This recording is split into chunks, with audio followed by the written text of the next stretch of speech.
paano maglagay ng SIM card sa cellphone. Kita nyo naman guys, no SIM card installed. So ibig sabihin wala daw siyang SIM card.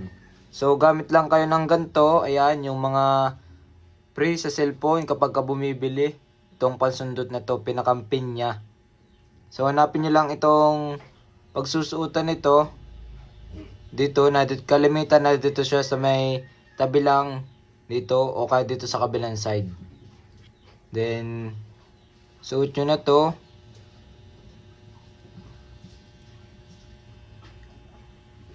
Then tanggalin nyo na. Kung paano nyo tinanggal, ganun nyo din ibabalik. So pag ganito siya, pag ganito natin siya tinanggal kanina, so pag ganito din natin ilalagay. So lagay nyo lang yung inyong SIM dyan. Then insert na ulit natin dito sa may cellphone.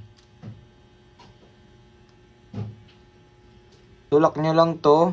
So wag nyo pilitin kapag ka medyo sikip kasi baka masira ang inyong lagayan ng SIM. So ayan, buhayin na ulit natin. So ayan, kita nyo naman siya, may bar siya sa taas. Ibig sabihin meron na siyang SIM card.